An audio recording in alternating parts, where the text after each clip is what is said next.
24 గంటల emergency service, అనుభవజ్ఞులైన వైద్య బృందం, ఆరోగ్యశ్రీ సౌకర్యం. Contact Ashwini hospital, Yellareddypet, Rajanna Sircilla district. ఈ రోజు మీరు స్వయంగా చూసిండ్రు. ఒకవైపు వాళ్ళ అనుమానాలు, దర్శనాలు నిలిపివేసారు, బంద్ చేసిండ్రు.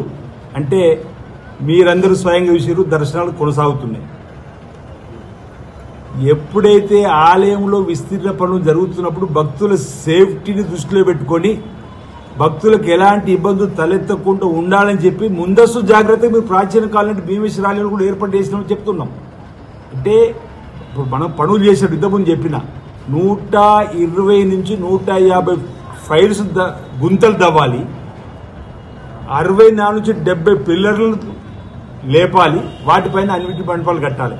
ఆ సమయంలో భక్తుల సేఫ్టీ ఎలాంటి ప్రమాదం జరగకుండా ఉండడానికి కోసం ఆ సమయంలో నిర్ణయం తీసుకుంటే భక్తులు స్వయంగా చూసినప్పుడు కూడా అర్థమయ్యేటువంటి సందర్భంలో వచ్చిన భక్తులకు ఇబ్బంది తలెత్తకుండా ఇంత దూరం వచ్చిన స్వామివారి దర్శనం కలగాలని చెప్పని కోరుకునే వారి కోసం కూడా ప్రత్యామ్నాయ ఏర్పాట్లు చేసినామని చెప్పి నేను చెప్తా ఉన్నాను.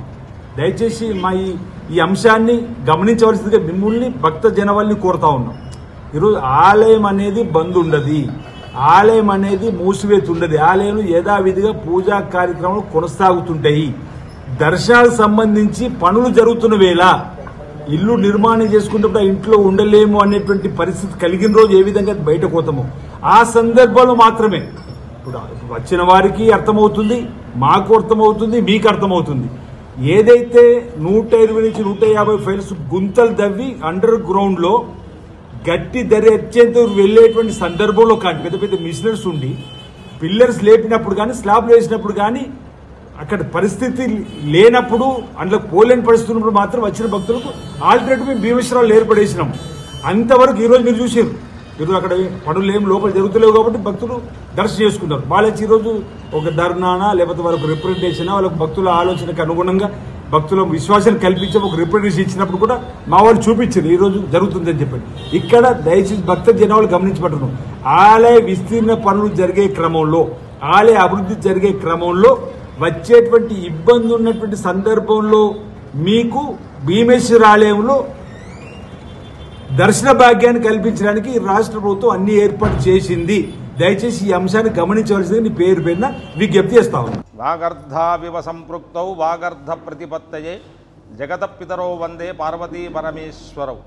ఓం నమ శివాయ.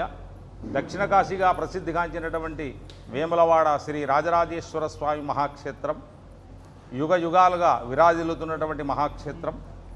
అర్జునుని యొక్క మునిమనవడు అయినటువంటి రాజరాజ నరేంద్రుని యొక్క పరిపాలనలో భాగంగా ఈ అడవి ప్రాంతాన్ని సందర్శించినప్పుడు తనకున్నటువంటి యొక్క కుష్టు వ్యాధిని తొలగించుకోవడానికి కొరకై ఒక మురికి కుండంలో దగ్గరికి వెళ్ళినటువంటి సమయం లోపల ఒక శునకము మహావ్యాధిగ్రస్తురాలై ఆ బురదలో పొర్లి వజ్ర శరీరాన్ని పొందినటువంటిదై ఉన్నది.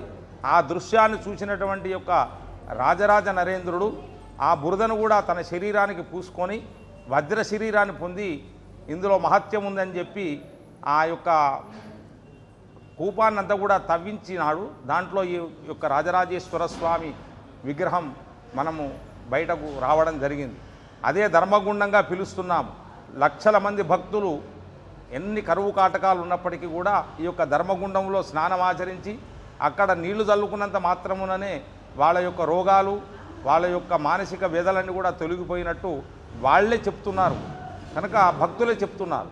ఇటువంటి యొక్క మహాక్షేత్రము కొన్ని సంవత్సరాల తర్వాత రాజరాజ నరేంద్రుని పరిపాలనలో ప్రతిష్టాపమైనటువంటి ఈ యొక్క ఆలయము మళ్ళీ ఇన్ని సంవత్సరాల తర్వాత మళ్ళీ భక్తులు యొక్క భావాలకు అనుగుణంగా, భక్తుల యొక్క మనస్సు సంకల్పంగా, అప్పుడున్నటువంటి యొక్క జనాలకి అనుగుణంగా ఆలయ నిర్మాణం జరిగితే ఈ దేవాలయం అభివృద్ధి జరుగుతున్నటువంటి సమయం లోపల భక్తుల యొక్క తాకిడి ఎక్కువ పెరుగుతున్న సందర్భం లోపల అధికారులు, అర్చకులు అందరం కూడా కూర్చుండి ఈ ఆలయాన్ని విస్తరిస్తేనే భక్తులకు సుఖమైనటువంటి యొక్క దర్శన భాగ్యం లభిస్తుందనే నిర్ణయానికి వచ్చి ప్రభుత్వానికి మేము విన్నవించుకోవడము, శృంగేరి పీఠాధిపతులు జగద్గురు శంకరాచార్యుల వారికి, భారతీ తీర్థుల వారికి ఈ ఆలయం మీద అమితమైనటువంటి ప్రేమాభిమానాలు ఉన్నాయి. వారికి వేములవాడ అనగానే రాజరాజేశ్వర స్వామి వారి కళ్ళ ముందట కనబడుతుంటారు. అటువంటి యొక్క అనుభూతిని పొందినటువంటి మేము వారి వచ్చి ఇక్కడ ఎన్నో రకాలైనటువంటి యొక్క స్వామివారి క్షేత్ర అభివృద్ధి గురించి ఎన్నో రకాలుగా చెప్పి ఉన్నారు కనుక అవన్నిటిని పరిశీలనలోకి తీసుకొని ఈ ఆలయాన్ని విస్తరించాలని ప్రభుత్వం నిర్ణయించింది. అందువలన ఈ యొక్క క్షేత్రము వెనకట ఒక నానుడి ఉండేదన్నమాట, రాజన్న కొరకు కట్టిన ఆలయంలో భీమన్న కూర్చున్నాడు అని చెప్పని. అంటే అందరూ అడుగుతుంటారు మమ్మల్ని, తీర్థం పెడుతున్నప్పుడు ప్రసాదం పెడుతున్నప్పుడు, అయ్యగారు ఇట్లా రాజన్న కొరకు కట్టిన గుళ్ళ భీమన్న కూర్చున్నాడట కదా, మరి మళ్ళీ ఆయనకు వేరే గుడి కట్టించారట కదా, అట్లా ఇట్లా ఆయనకు మేనమామ అవుతాడట కదా, ఆయనకు అదవుతాడట కదా అని. పంచపాండవులు ఈ యొక్క ప్రాంతాన్ని దర్శించినప్పుడు భీముడు భీమేశ్వరాలయాన్ని ప్రతిష్టాపన చేసి ఉన్నాడు. నకుల సహదేవులు ఆ యొక్క సోమేశ్వరుడు ఉమామహేశ్వరుణ్ణి ప్రతిష్టాపన చేసి ఉన్నారు. రాజరాజ నరేంద్రుడు ఈ రాజరాజేశ్వర స్వామిని ప్రతిష్టాపన చేస్తాం అనే ముహూర్తాన్ని నిర్ణయించిన సమయంలో నవనాథుల సిద్ధుల చేత ఈ యొక్క రాజరాజేశ్వర స్వామి ప్రతిష్ఠింపబడి ఉన్నాడు. మనసు వికలం చెందినటువంటి రాజరాజ నరేంద్రుని యొక్క స్వప్నంలో రాజరాజేశ్వర స్వామి కనబడి, నువ్వు ఎటువంటి కలత చెందకు, బాలరాజేశ్వర స్వామిని కనుక ప్రతిష్టాపన చేస్తే నన్ను ప్రతిష్టాపన చేసినటువంటి యొక్క పుణ్యం కలుగుతుంది నీకని చెప్పి ఆ స్వామివారు ఆయనకు స్వప్నంలో చెప్పడం వలన ఈ ఆలయంలో బాలరాజేశ్వర స్వామిని కూడా ప్రతిష్టాపన చేసి ఉన్నారు. కనుక ఈ ఆలయంలో ఏది చూసుకున్నా కూడా కైలాస యంత్రాన్ని, అంటే కైలాసంలో ప్రమద గణాల చేత పార్వతీ పరమేశ్వరులు ఏ విధంగా అయితే విరాజిల్లి ఆ యొక్క 33 కోట్ల దేవతలకు దర్శనమిస్తారో ఆ విధంగా కైలాస యంత్రంలో ఉన్నటువంటి యొక్క ఆలయ నిర్మాణం జరిగింది.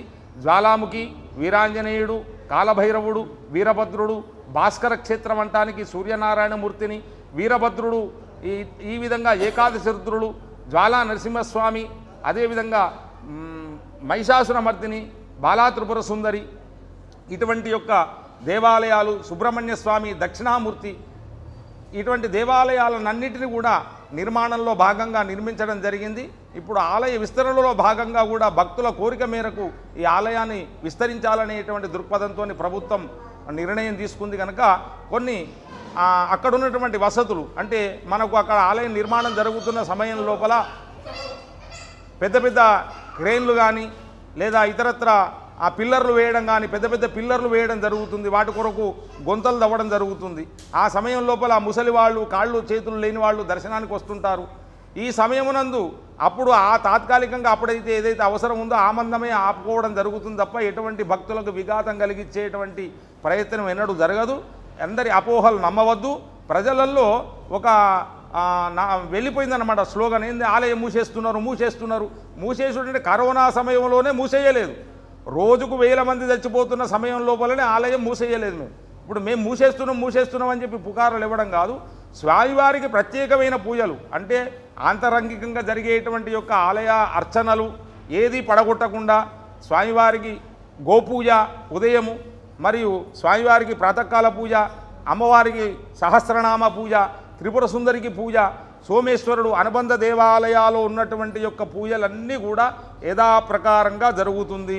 అన్న పూజలు జరుగుతాయి, స్వామివారికి కైంకర్యము నివేదనలు అన్నీ కూడా జరుగుతాయి, నిత్య పూజలు జరుగుతాయి, ఏకాంత సేవ కూడా జరుగుతుంది. అయితే భక్తులకి ఎందుకు మేము ఆపుదల చేయాలనేటువంటి విషయాన్ని క్లారిటీగా చెప్పాలని ఎందుకు అనుకుంటున్నామంటే, ఈ పిల్లర్లు పొక్కలు తవ్వినప్పుడు అది వారం రోజులు పట్టచ్చు, 5 రోజులు పట్టచ్చు, 4 రోజులు పట్టచ్చు, 40 రోజులు పట్టచ్చు.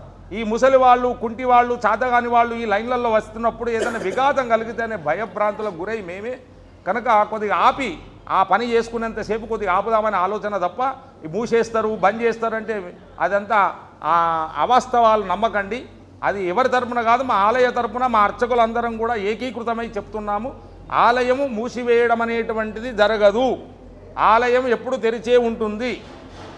స్వామివారి కైంకర్యాలు మాత్రం ఏవైతే ఉన్నాయో అవి యథావిధిగా జరుగుతుంది. భక్తులకు సంబంధించినటువంటి విషయంలో భక్తుల కోరికలు ఉంటాయి కదా. ఇప్పుడు సమ్మక్క వస్తున్నది, కార్తీక మాసం వస్తున్నది, ఎక్కడెక్కడనో దేవాలయాలకు వెళ్ళి జ్యోతిని వెలిగించుకుంటారు, అభిషేకం చేసుకుంటారు.